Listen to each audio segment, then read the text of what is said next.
Pessoal, prenda aí, ó. Fazer silêncio, virar pra frente.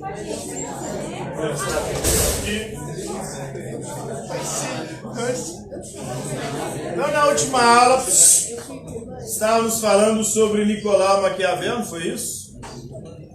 Foi aqui a treta, né? Maquiavel mostra a política como a política é. Por isso é chamado de realismo político, o pensamento de Maquiavel. Ele não trabalha na perspectiva do idealismo político, ou seja, da política como se acredita que ela deveria ser. A gente viu que Platão, por exemplo, defendia um ideal de política. Qual que era o ideal de política do Platão?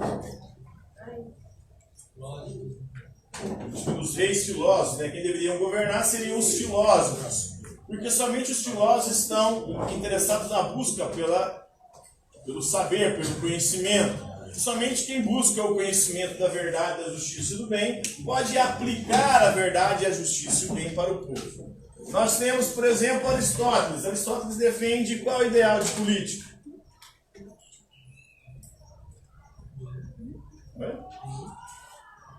Para ele não defende um regime específico como Platão, dos reis filósofos. Aristóteles vai dizer que a sociedade justa é aquela que tem uma constituição onde as leis são cumpridas.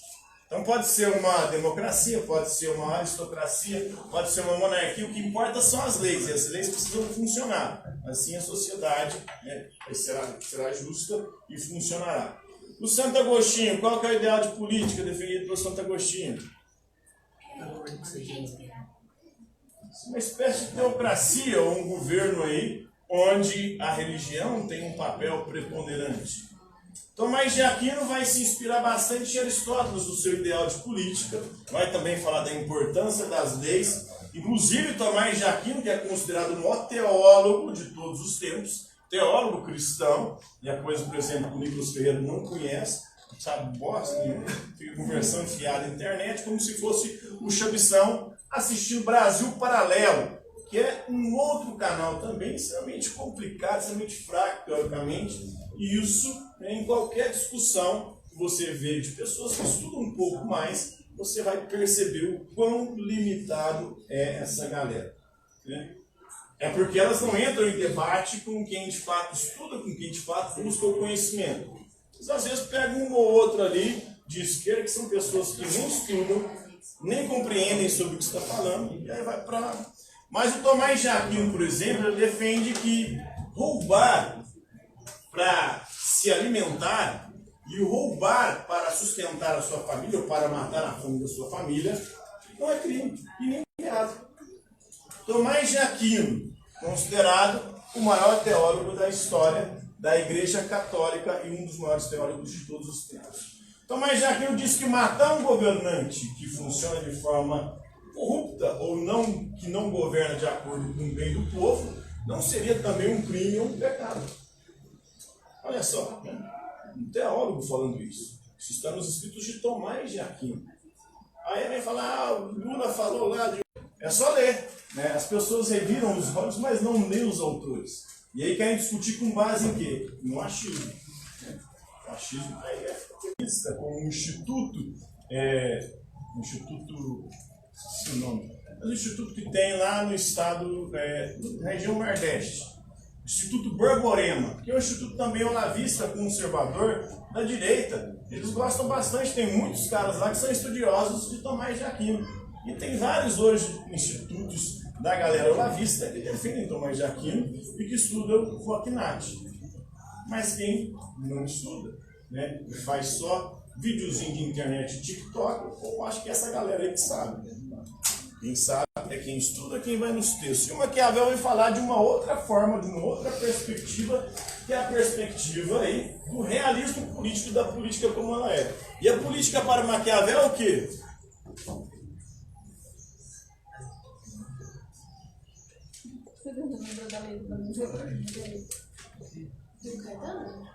A política para Maquiavel é o quê? É a busca pela conquista e manutenção do poder. E para Maquiavel, para buscar para conquistar e manter o poder vale tudo. Você precisa ter virtude. Virtude é diferente de virtude. Virtude é a disposição para a prática do bem.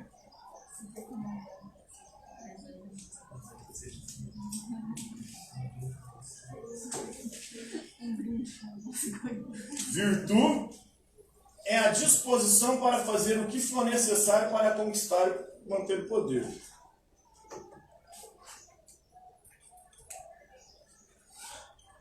E para conquistar e manter o poder, às vezes é necessário o quê? Você ser bonzinho. Um governante que é bonzinho demais, ele não consegue se manter no poder. Ele pode até conquistar o poder, mas não se mantém. E não só no governo que funciona isso. Isso funciona em tudo na nossa vida, se você for pensar e olhar para quem exerce cargos de liderança. Sim, é porque eu não tinha elencado algumas coisas aqui, Maquiavel, como por exemplo isso, né? O fato de que, por exemplo, um professor que é bonzinho demais, o que acontece? Os alunos montam em cima dele, né? Ele não consegue fazer o que deve fazer, o que precisa ser feito. Um professor que é mal demais, os alunos querem matá-lo. A mesma coisa acontece com o governante. Se o governante for mal demais, o povo quer destituí-lo, matá-lo. O professor, se for mal demais, os alunos querem furar o pneu do carro dele, arranhar o carro dele, tacar alguma coisa no carro dele, fazer alguma coisa com ele para que ele... Então, mal demais é odiado e o povo quer destituir. Então, o governante tem que saber ser bom e saber ser mal. Há alguns momentos em que vai ser necessário ele ser bonzinho, e em alguns momentos vai ser necessário ele ser mal. Para conquistar e manter o poder, vale matar, roubar, mentir, enganar. E o governante que não estiver disposto a fazer isso, ele não consegue conquistar e manter o poder. Essa é a lógica da realidade do poder.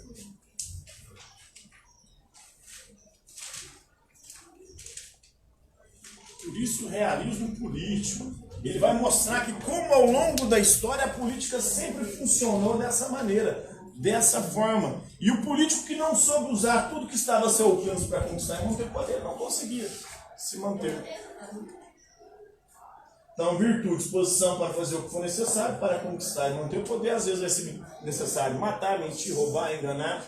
E é isso que os políticos fazem. Essa é a realidade, infelizmente. E aí nós ficamos com o idealismo, a política corretinha, certinha, seria aquela onde o governante faria o bem para o povo, seria ético, correto e honesto. Mas na prática, onde que existe isso? Nem no cristianismo medieval, né? Nem na Europa medieval, que era governada por papas, por religiosos, de acordo supostamente com as leis de Deus, os mandamentos, amar a Deus sobre todas as coisas, não usar o nome de Deus em vão, guardar o sábado, honrar pai e mãe, não matar, não roubar, não pecar contra a castidade, não levantar falso testemunho, não desejar a mulher do próximo, não desejar as coisas alheias. Mas olha, até as disputas dos papas na Idade Média era uma corrupção desgraçada. E é assim que funciona também dentro do contexto das igrejas hoje evangélicas. Olha a disputa para se conquistar os cargos de pastores, de lideranças. Nós temos hoje as maiores expressões do movimento neopentecostal brasileiro. Dois grandes líderes surgiram de uma mesma igreja e depois eles se separam, da Igreja Universal do Reino de Deus e Internacional da Graça. É o Edir Macedo e o R.R. Soares. É a disputa pelo poder, é a ganância. Em tudo funciona assim. Não é só no universo da política partidária, mas em toda e qualquer situação e circunstância onde há disputa por poder, há corrupção. E há um puxando o tapete do outro, há um fazendo um maracutaia para poder se sobrepor ao outro. E se separaram. E o R.R. Soares é cunhado do Edir Macedo. Se dividiram. Isso acontece também. O Silas Malafaia, que é de uma vertente aí da Assembleia de Deus. A Assembleia de Deus, que é o de movimento pentecostal, que chega no Brasil no século XX, se desenvolve ali a partir dessas religiões. A disputa de poder também dentro delas é gigantesca. A corrupção que rola ali nos bastidores é coisa que né? Vocês nem imaginam. Mas é só estudar um pouquinho para ver como é que funciona a história dos movimentos religiosos ao longo do tempo. A Igreja Católica foi assim. Hoje, no Brasil, a partir de 2030 vai se tornar uma nação predominantemente evangélica, segundo as perspectivas, os estudos, aponta-se para isso. O catolicismo, que foi a religião predominante no Brasil durante toda a nossa história, por conta da colonização, Portugal era católico, né, um país católico, hoje vai se tornar evangélico por conta da ascensão dos movimentos protestantes, em especial pentecostais e neopentecostais. E a disputa de poder está rolando solta aí. O padroado, o regime do padroado, vocês sabem o que foram na história do nosso país? O padroado foi a ligação íntima entre a igreja e o império, na época do Brasil Imperial, de 1822 a 1889. E ali quem nomeava padres era Dom Pedro I, depois Dom Pedro II, nomeava bispos. Inclusive deu uma treta com a Igreja Católica por conta da maçonaria. Porque Dom Pedro, né, era favorável à maçonaria, a igreja oficial lá de Roma condenava os maçons. Até deu uma treta agora também com o Bolsonaro, né? A galera foi e usou uma imagem do Bolsonaro na maçonaria para tentar foder ele com os evangélicos. Porque os evangélicos e os católicos, tradicionalmente, principalmente as alas mais radicais, elas condenam a maçonaria e dizem que a maçonaria é coisa do capeta, do demônio, do diabo, do Satanás. Então, é isso, gente. A gente precisa o quê? Estudar para não acreditar em qualquer coisa que se fala. Tudo é questão de conhecimento, mas principalmente voltando aqui, cara, em tudo funciona essa lógica aqui. Felizmente ou infelizmente. As disputas de poder também dentro da religião, pelos papas, se você olhar para a história da igreja, as disputas para chegar a papa, o quão de corrupção ali há. Inclusive há algumas teorias conspiratórias que dizem que até papas foram assassinados, inclusive recentemente. Nós tivemos João Paulo II, antes dele teve João Paulo I, que ficou alguns dias só no papado e depois morreu. Alguns dizem que ele morreu envenenado, né? Tem teoria da conspiração, o trem é tenso. O Papa Bento XVI renunciou por conta de corrupção na igreja. Inclusive, ele fala que não daria conta, não tinha mais forças para poder enfrentar toda essa corrupção. Não só por conta de escândalos de pedofilia, mas corrupção também de grana, de dinheiro, de poder econômico. É só ver como é que funciona. A galera que é revoltada comigo, mas tudo que eu apresento aqui é com base em estudos, em livros, um monte de coisa que eu li, né? Não é coisa que eu tirei da minha cabeça só porque eu odeio. Na verdade, eu não odeio nada. Eu busco é conhecer para entender. Disposição para... E a virtude é também a arte de domar a fortuna. O que é a fortuna? A fortuna é a sorte. A roda da fortuna na mitologia é o quê? Vocês já viram o mito da roda da fortuna? Já viram a roda da fortuna do Silvio Santos? Que gira lá, né? Às vezes... Oi? Exatamente. E na mitologia, a fortuna também é a mulher que faz que roda a roda lá. E tem hora que você está por cima e tem hora que você está por baixo. Essa é a nossa vida. Nossa vida depende dessa roda. Tem dia que a gente está bem, tudo dá certo, tem dia que tudo dá errado, não é assim? Assim também no mundo da política, com os políticos. A roda da fortuna tem hora que está lá em cima, tudo dando certo para um político, tem hora que está lá embaixo, começa a fuder. A campanha política que a gente está vencendo agora está passando por isso. Tem hora que o Bolsonaro parece que está bem, está melhor, vai virar. Tem hora que parece que o Lula está bem e vai ganhar. Quem vai estar por cima na roda da fortuna domingo, eu não sei. Não faço a mínima ideia. O Rio queria que os dois se ferrassem, se explodissem, particularmente. Mas, como a galera tá torcendo aí, um lado torcendo para um lado, outro lado torcendo para outro, né?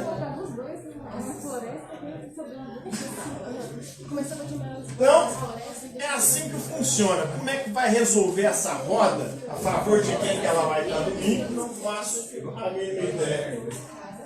Mas para o Maquiavel é possível você, de alguma forma, ter o domínio disso com a virtude. Você tem que estar disposto a pagar o preço, a fazer o que for necessário. Para o quê? Fazer com que a sorte esteja ao seu lado. Ou, diante das adversidades, transformá-las em situações favoráveis, contornando as adversidades e colocando-as ao seu favor. Quem melhor conseguir fazer isso, provavelmente vai ser o que vai ser lido do livro.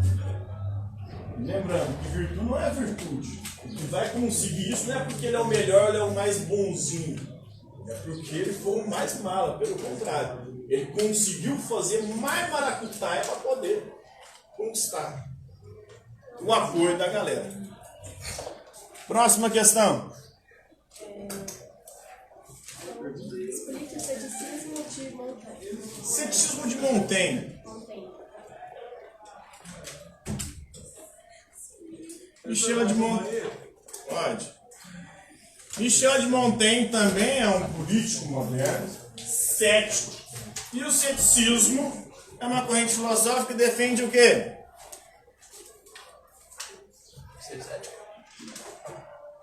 Cético vem do grego skeps, quer dizer dúvida ou investigação.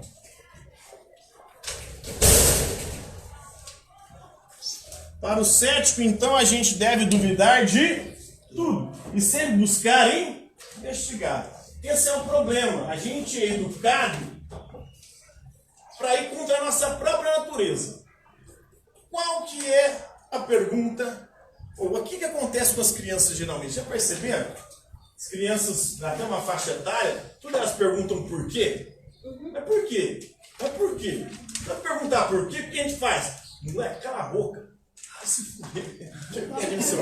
Ia ser chato e enjoado. Por quê? A criança é curiosa por natureza, tem dúvida e busca investigar, quer saber. Mas aí chega um momento da nossa vida que essa dúvida, essa busca, essa investigação vai sendo amortecida. Por quê? Vão nos dando respostas. E a gente passa a acreditar que essas respostas são a verdade. Aí a gente para de questionar e começa a acreditar, a ter fé.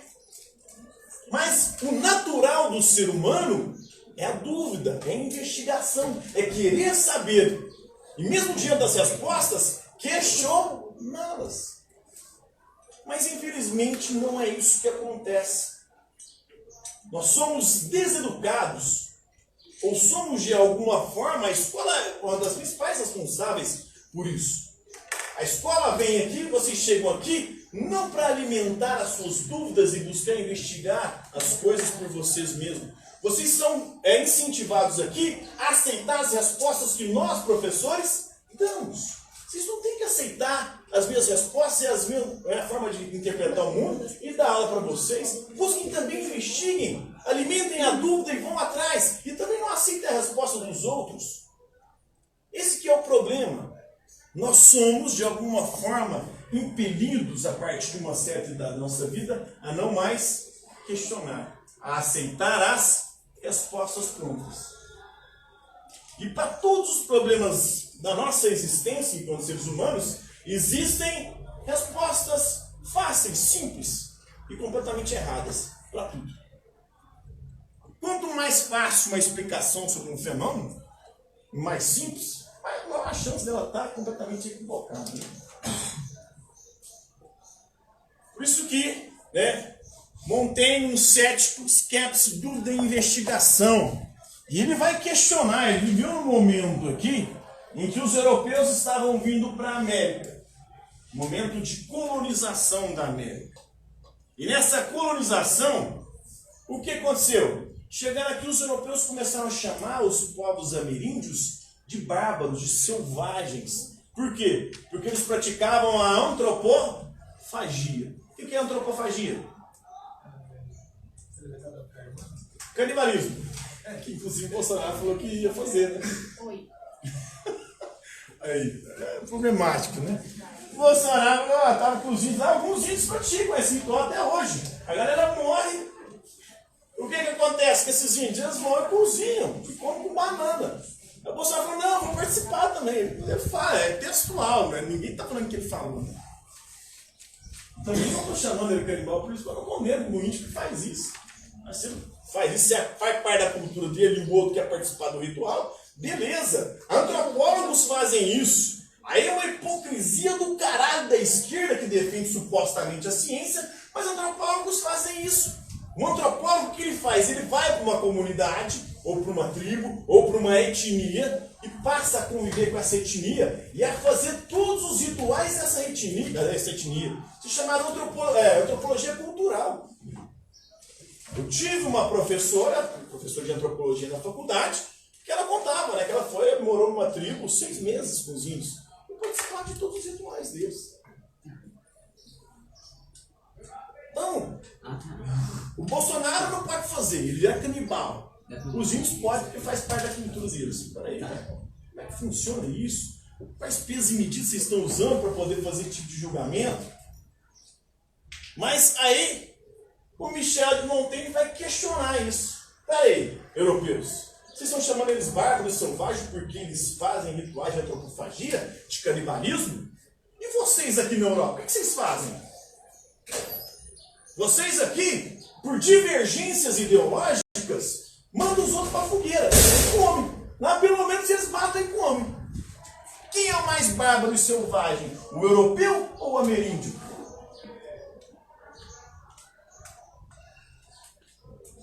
Esse é o questionamento que o Montaigne se faz. E a partir disso aqui nasce o quê? O relativismo cultural. Existe uma cultura superior que a outra? Não. Uma forma diferente de interpretar o mundo. A mesma coisa acontece com as religiões. Isso que eu gosto pra caralho de estudar religião, eu fui seminarista, fui pra ser padre. E hoje eu dou aula de ensino religioso, trabalho a diversidade religiosa. Trabalho todas as religiões, principalmente as grandes. E as religiões de matriz africana, e não considero nenhuma como demoníaca, não faço como alguns líderes religiosos que demonizam as outras religiões. Pelo contrário, eu acho muito massa e interessante as formas como cada religião tenta explicar as coisas. E acho elas muito parecidas em vários aspectos, em vários momentos. Você vê, o cristianismo é monoteísta. Monoteísta, mas ele utiliza elementos de religiões politeístas. O cristianismo, por exemplo, tem anjos. Mas se Deus é onipotente, ele pode fazer tudo. Por que ele precisa fazer anjo? E tem 3 anjos principais que são citados na Bíblia. Eles são bíblicos. Quais são eles? Gabriel, Miguel e Rafael. Rafael significa cura de Deus. Ou seja, Deus não cura pessoalmente, ele envia o anjo Rafael para curar. Gabriel significa mensageiro de Deus. E aí tem nas mitologias o mensageiro, o que cura. Na mitologia africana, por exemplo, é o Mulu, o orixá da cura. Na mitologia grega e romana é o Asclépio. Aí você pega o mensageiro. Quem que é o mensageiro dos deuses na grega? Hermes. Na romana, Mercúrio. Na nórdica, Loki. Na africana, Exu. Exu é bem interessante a história de Exu. Já contei para vocês? Exu era o sem teto. Exu ficava sem teto. Oxalá, que era o criador, ele percebe que o Exu está sem teto e fala: Exu, já que você está sem teto, vem morar comigo. Exu foi morar com Oxalá. E Oxalá criava e fazia os seres humanos. Ele fazia os seres humanos ali. Enquanto ele estava fazendo os seres humanos, Exu ficava vendo e observando. E Exu era parado. Aí ele via Oxalá fazendo os humanos, na hora que fazia os humanos, o Exu já ficava excitado. Chegou um momento que Oxalá falou para Exu, você está começando a ficar perigoso essa relação aqui com as humanas, eu vou te dar uma missão, uma função, para que você pare de ficar aqui praticando esses atos libidinosos de querer e desejar as mulheres. Você vai ficar na encruzilhada. Porque toda hora que eu faço ser humano, os seres humanos depois ficam voltando aqui, me trazendo oferenda, me enchendo o saco e não deixam eu trabalhar. Porque minha função é fazer seres humanos. E aí então você vai ficar na encruzilhada, todo ser humano que quiser trazer as oferendas para mim, você vai ser o mensageiro. Você não vai deixar eles vir direto a mim, você vai pegar a oferenda e me trazer. E desde então, agora o Exu tem uma morada que é encruzilhada. E toda vez que chega um humano ali para trazer a oferenda para Oxalá, ele fala, o chato fica, a oferenda eu levo. Então ele não deixa os chatos passarem. Inclusive ele tem um porrete, Exu, que chama Ogó. E quem não obedece o Exu na encruzilhada deixando a oferenda, ele pega o Ogó e dá uma gozada na pessoa. Então, esse é o Exu. E Oxalá, ao fazer os seres humanos, ele primeiro tentou de várias coisas. Ele tentou fazer o ser humano de madeira, os cupins vieram e comeram. Tentou fazer de água, ele evaporou o ser humano. Tentou fazer de ar, um balão de ar estourou. Tentou fazer de ar, água, fogo. Veio a chuva e apagou o ser humano. Aí Nanã, que é a deusa do barro, ela foi e falou, Oxalá, por que você não tenta do barro? Ela falou, boa ideia, vou tentar. Fez o bonequinho de barro. E aí, depois de fazer o bonequinho de barro, ele viu que estava meio viscoso, meio molengão. Aí então, ele foi ter uma brilhante ideia. Colocou o ser humano no forno, do barro no forno, para poder dar uma consistência. E por isso é a explicação de por que os africanos ficaram escurinhos, porque Oxalá teria colocado-os no forno. Então, é uma explicação. E tem outras explicações também. Dizem que Oxalá, de vez em quando, ele chapa o melão. E por isso alguns seres humanos nascem deficientes. Isso é tudo mitologia africana. E as outras mitologias são muito parecidas, muito similares. Sobre esse fato de falando que o Exu fica encruzilhado, também pode, da transição para europeia, também tem uns demônios da encruzilhada. Por exemplo, o Robert Pattinson, que é um violonista do demônio, dizem que ele foi para uma encruzilhada e voltou com o diabo, e o diabo ensinou ele a tocar blues. É fácil, não sabia dessa história não. Mas essa crença aí é porque demonizaram, passaram a demonizar, o cristianismo, como se torna a religião predominante, ali na transição, do mundo antigo para o mundo medieval, ela se torna a religião oficial do Império Romano e começa a perseguir os outros rituais e até a converter. Por isso que o catolicismo vai adotar santos. Por quê? Para poder fazer com que cada santo tenha a função que tinha os deuses. Porque antigamente cada deus era deus de uma coisa. Agora tem santo. Cada santo é santo de uma coisa. Santo Antônio, santo casamenteiro. Quem mais? São Francisco, santo da natureza, da ecologia dos animais. São Bento é do diabo demônio. Eu fui beneditino, quase fui monge antes de ser seminarista. Estudei fiz o processo ali vocacional dos beneditinos, de São Bento. Inclusive tem a cruz de São Bento, não sei se vocês já viram, que é católico, deve conhecer. Cruz sacra sit mihi lux, nodraco sit mihi dux, em latim, que significa cruz sagrada, seja minha luz, não seja o dragão meu guia. Retira de Satanás, não me ofereça coisas vãs, é mal o que me oferece. Bebe do mesmo teu próprio veneno, em nome de Jesus. É a oração do São Bento. São Bento que tem vários episódios de tirar o demônio do corpo, de chegar em templos assim, que ele dizia, aí ele convertia os templos viravam cristãos. E os cristãos vão adotando isso, vão colocando os santos no lugar dos deuses. Santo não é Deus, não é para ser adorado, apesar de que os evangélicos muito falam isso, os católicos pregam a adoração a santos. Não é, se você olhar e estudar a doutrina católica, eles fazem um culto de latria. O que é latria? Veneração. É diferente do culto de adoração. A adoração se rende só a Deus, somente Deus é um ser supremo.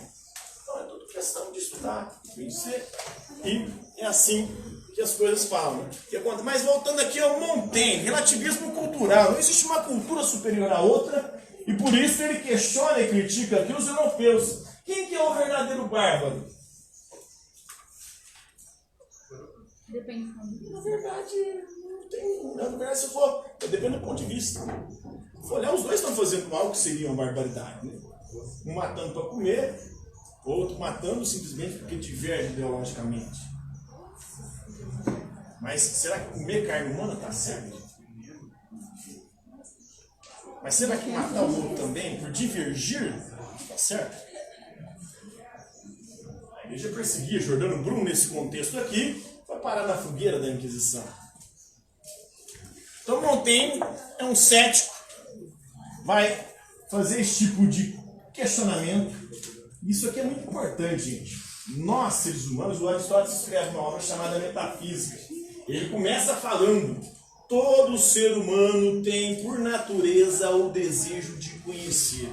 E a prova disso são 5 sentidos: visão, audição, tato, paladar e olfato.